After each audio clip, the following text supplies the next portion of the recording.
بسم اللہ الرحمن الرحیم۔ خواتین و حضرات، میں ہوں رابعہ عثمان اور آپ سب کو السلام علیکم۔ ایک اندھیری رات تھی، آسمان پر بادل گرج رہے تھے اور بجلی چمک رہی تھی۔ ایک خواب کی دنیا میں ایک نوجوان شخص کی روح کو ایک فرشتہ لے کر ایک عجیب مقام پر پہنچا۔ وہ مقام نہ زمین تھی اور نہ ہی آسمان، بلکہ ایک انتظار گاہ تھی۔ اسے بتایا گیا، تیرا وقت ختم ہو چکا ہے، اب تیرا حساب ہوگا اور پھر تجھے تیرا انجام دکھایا جائے گا۔ فرشتے نے اس کے سامنے ایک بہت ہی باریک اور نوکدار پل کی طرف اشارہ کیا، جس کے نیچے ایک ہولناک کھائی تھی۔ اس کھائی میں آگ کے شعلے، زہریلے سانپ، بچھو اور اذیت ناک چیخیں سنائی دے رہی تھیں۔ وہ جوان کانپ گیا اور پوچھا، یہ کیا ہے؟ فرشتے نے جواب دیا، یہ پل صراط ہے اور نیچے جہنم، جو ہر اس شخص کی منتظر ہے جس نے اللہ تعالیٰ اور اس کے رسول صلی اللہ علیہ وآلہ وسلم کے احکامات کو جھٹلایا۔ فرشتہ اسے نیچے لے گیا۔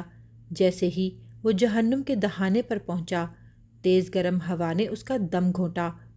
جہنم کی آگ دنیا کی آگ سے 70 گنا زیادہ تیز بتائی گئی ہے۔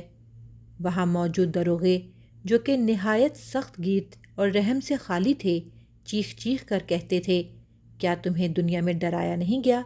کیا تم نے قرآن نہیں سنا؟ کیا تم نے اہل بیت علیہ السلام کی نصیحتیں بھلا دیں؟ وہ جوان ایک قیدی کی صورت میں ایک تنگ اور گرم کوٹھری میں لے جایا گیا۔ وہاں پر دوسرے مجرم بھی قید تھے۔ ان کے جسم گلے سڑے، کیڑے پڑے اور آگ ان کے جسموں کو جلاتی، پھر نئے بدن اگا دیے جاتے تاکہ سزا دوبارہ شروع ہو۔ وہ سب چیخ رہے تھے، اے ہمارے رب، ہمیں یہاں سے نکال، ہم نیک عمل کریں گے۔ اللہ تعالیٰ کا جواب آتا، کیا ہم نے تمہیں عمر نہیں دی تھی کہ تم سوچتے، اور کیا تمہیں ڈرانے والے نہیں آئے تھے؟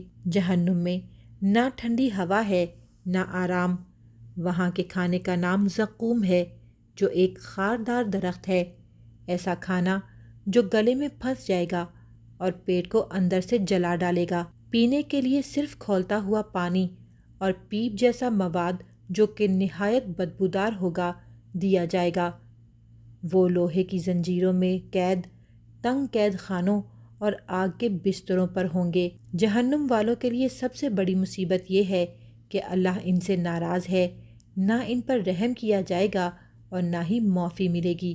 جہنم کے سب سے نچلے درجے میں وہ لوگ ہوں گے جو رسول اللہ صلی اللہ علیہ وآلہ وسلم اور ان کی آل کے دشمن تھے، ظالم تھے اور حسین علیہ السلام اور ان کے ماننے والوں پر ظلم کیا۔ وہ جوان روتا ہے، چیختا ہے، توبہ کرتا ہے، لیکن دیر ہو چکی ہے۔ جہنم والوں کے بارے میں فرمایا گیا، وہ نہ جئیں گے اور نہ ہی مریں گے، یعنی نہ موت آئے گی کہ ختم ہو جائے، نہ زندگی ہوگی کہ سکون ملے۔ جب اس نوجوان کی چیخ چیخ کر آنکھ کھلی، وہ پسینے میں شرابور تھا۔ یہ ایک عبرتناک خواب تھا، مگر ایک سچی تصویر جو قرآن، حدیث اور اہل بیت علیہ السلام کی روایات سے مکمل مطابقت رکھتی ہے۔ کیا ہم بھی جاگیں گے یا یہ خواب حقیقت بن جائے گا؟ ناظرین، اسی امید کے ساتھ اجازت دیں کہ آپ کو ہماری ویڈیو پسند آئی ہوگی۔ ملتے ہیں بہت جلد ایک نئی اسلامی، تاریخی اور تحقیقی ویڈیو کے ساتھ۔ دیکھتے رہیں رابعہ عثمان اسلامک ٹاکس۔ اللہ رب العزت آپ کا حامی و ناصر ہو۔